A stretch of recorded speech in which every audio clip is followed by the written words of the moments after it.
afternoon, it is my honor to introduce a talented artist, educator, and entrepreneur. Shirley Brocker is a creative and influential storyteller who combined her passion for art and her Native American heritage to begin her business, Moon Bear Pottery and Indian Arts. She has long been known throughout the community for her dedication to educating individuals about the Native American heritage.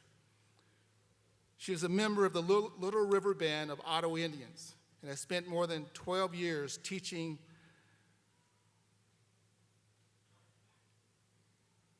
the language. And Shirley, when you get up here, say the words I can't say, please. I don't want to murder it. She also teaches in the Indian Village Wilderness Camp. Her influence has spanned across the state as well as throughout the United States. She has served as the artist in residence at a number of universities, including the University of Alaska. In 2013, she was the Olga J. and G. Roland Dennison Visiting Professor of Native American Studies in CMU's College of Humanities, Social, and Behavioral Sciences. Her artistic works are on prominent display at many locations nationwide, including the Smithsonian Indian Art Museum in Washington, D.C., and the United States Embassy.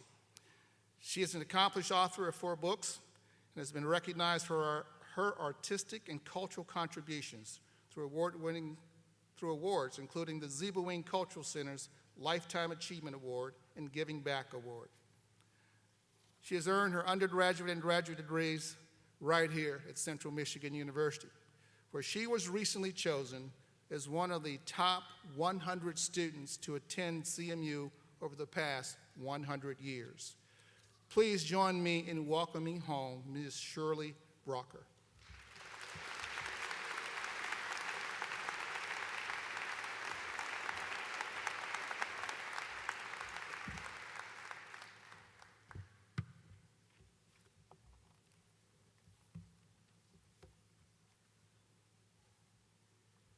Ani, Niji, Buju, Akina, Debik, Jesus, Makwa, Indigenous.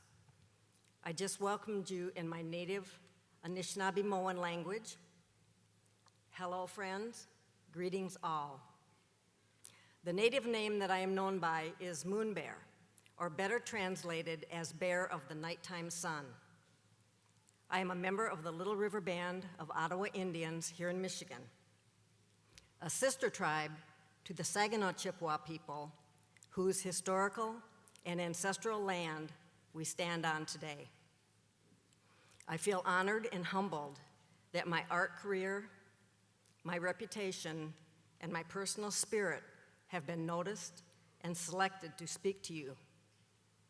I am a teller of stories. I hope you are able to take something from the following stories that will help guide you on your journey forward. I moved to Mount Pleasant in 1978 and started taking classes at CMU after receiving a scholarship from Mid-Michigan Community College. Shortly after I started producing art, I was given a monetary gift from the Mount Pleasant Women's Club, a gift given to Native American artists to purchase art materials and supplies. A few weeks later, they asked me to come to one of their monthly meetings to talk about myself and my art. I have always been very nervous to speak in front of people, but I knew I had to go. As I walked up the steps, I carried a crate, an apple crate that had a few examples of my pottery. My hands were sweaty, my heart was racing, and my knees were actually shaking as I found the courage to knock on the front door. The women were very gracious and must have sensed my nervousness and my shyness and told me not to be afraid, because who better could tell the Shirley Brocker story than me? It was the beginning of my speaking engagements. Oh, and by the way, there were only 8 people in the room at the time. Since then, my art career, my personal character, and hopefully my speaking abilities have improved. The 2 most important things to me are family and creativity. Family gives me the ability to love and appreciate nature, the spirit world, and everything has a spirit, and the people around me.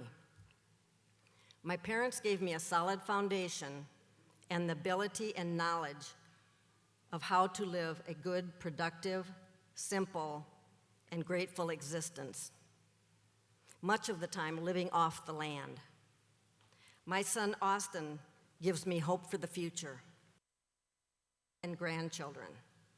He also shows me how to live a good life by following our cultural teachings. He gives me a reason to challenge myself and excel by taking the extra little step to complete any project through our friendly competition. Creativity, well, that's that other force. It comes from somewhere deep inside. It is as important to me as the air I breathe. It is the light that burns inside me, the light that illuminates my life. You have heard the saying, follow your passion. Joseph Campbell spoke of it. He said, follow this passion and you won't have to work a day in your life. It's true. If you are lucky enough, or rather should I say, imaginative, resourceful, diligent, or creative enough to combine your passion with your career, then you can experience this too.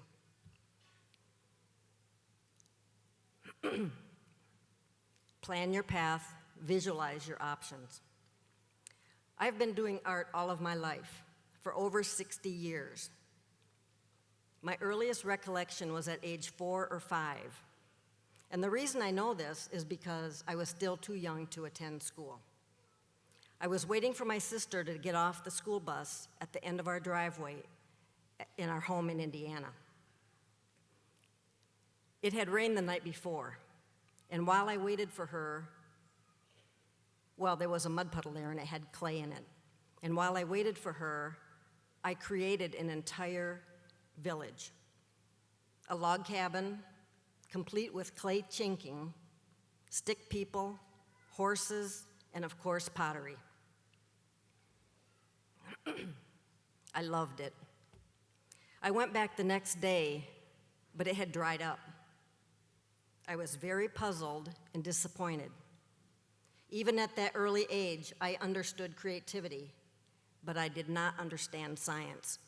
I didn't know the effect the sun would have on mud puddles. Years later, while I was at CMU, I had the pleasure of being a student of Dr. J. Shirtliff. The first day I touched the clay, I remembered the feeling I had at the end of my driveway, the feeling of the clay on my hands, and the desire to create. And I knew I was home. I knew I could do this forever. Dr. Shirtliff influenced my career more than any other professor. He was full of encouragement and inspiration. He told me to follow my heritage. He said I could be the next Maria Martinez, one of the top native potters of all time. It was a wonderful compliment that seemed way over my abilities and aspirations. Years later, I was working at a newspaper and deciding if I should quit so I could devote all of my time to my pottery. I prayed and asked the Creator for a sign, and that very day I received a CMU newspaper in the mail. It had a large picture of Dr. Shirtliff on the cover. As I sat there reading it, I had tears in my eyes. He was retiring and telling stories about all the thousands of students he had taught over his 35-year career. He said some of them went on to be potters, some art teachers, but most moved on to other professions altogether. Then I read something that changed my life forever. He said, of all those thousands of students, there was one that stood out in his memory, a Native American girl who he told to follow her heritage. It was me. It was the sign I asked for. I wiped my tears, rode my bike back to the newspaper, and put in my resignation. I have never looked back. I have no regrets. Don't be afraid to ask that voice inside you for guidance. I continue to see in 3D. 3D is something I tell my students. It stands for desire, determination, and discipline. First, you need desire. You need to want it, no matter what that is for you. Next, you need determination, or strength of mind, willpower, and purpose. Finally, you need discipline. It consists of self-control, personal regulation, and education. Learn to see in 3D. In 1989, I packed my truck with my potter's wheel, my guitar, and fresh tomato sandwiches, tomatoes I grew in my garden. I knew I wouldn't be there for final harvest. I was heading west to Santa Fe, New Mexico, camping alone along the way. I was accepted to attend the Institute of American Indian Arts, IAIA, the premier Native American art school in the nation. At this point, I already had my master's degree. While there, I was actually able to visit San Ildefonso Pueblo, the home of Maria Martinez.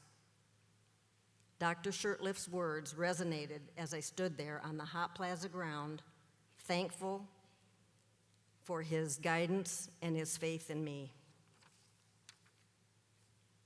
The Native community believes there is a road we travel throughout our lifetime. We call it the Good Red Road. It started at the beginning of time. We walk it daily in the here and now, the present, and it continues on into eternity, into the future, more than 7 generations ahead. I would ask you all to travel that road forward, no matter what color it is for you. You will know it because it will be the road with heart. Our elders tell us that our first teacher is our own heart. And you will also find that the road to success is always under construction. How you choose to travel it will determine how far you get. Make your life meaningful and live with integrity. Enjoy life, start your adventures early, and continue them to the fullest. Fill each day with passion and gratitude. Meet your challenges head on and find the answers from within. Don't be afraid to experience life in all of its many forms. Feel its ups and downs, its joys, its happiness, as well as its sadness and sorrow. Don't mask it with outside stimulants. Experience life and the feelings and the emotions that you pass through, or how will you truly know how you feel about any given situation. Take advice from your elders. Honor their input, for they have experienced and have probably traveled down some of the same roads you have. Being an elder in my tribe has given me the opportunity to share my teachings and my knowledge with our youth. It has been a rewarding experience to give back. Our Native teachings tell us about the 7 grandfathers: bravery, honesty, humility, love, respect, truth, and wisdom. Follow these teachings. Use them as guides to enhance your own character. Build your reputation and identity from these teachings. In conclusion, hear the following words and take what you need from them to live a strong, productive life. May your journey be filled with wonder and blessings. Live in gratitude. Live your life in joy. Live in spirit. Keep your visions close. Listen to your heart and pay attention to that inner voice, no matter how fleeting the thought.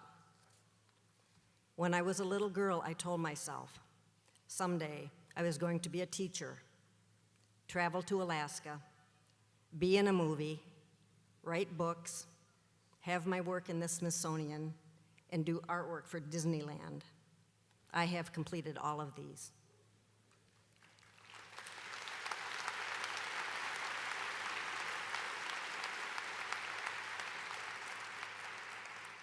I leave you with this. There is no end to personal growth. It doesn't end when you graduate. You are simply moving to a higher level of responsibility and consciousness.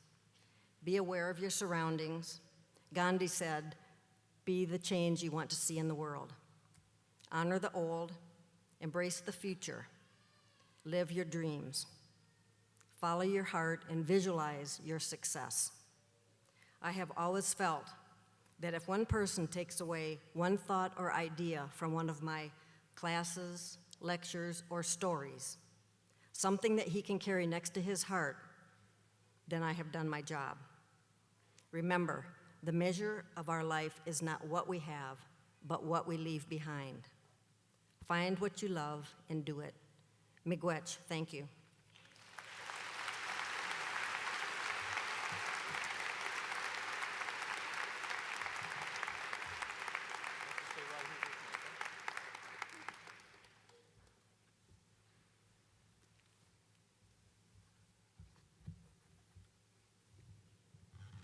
Thank you, Ms. Brocker, for those.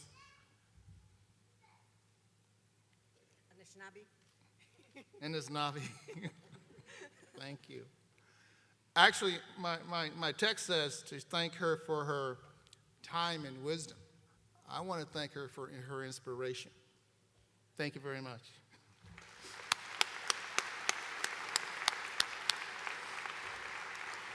At this time, I'm pleased to confer upon Ms. Brocker the honorary degree of Doctor of Fine Arts for her outstanding accomplishments, for her life's journey. The hood that Dr. Gelb places on her shoulders will serve as a symbol of one of the university's highest honors. This time, a diploma citing her honorary degree will now be presented at this time. Congratulations, Dr. Brocker.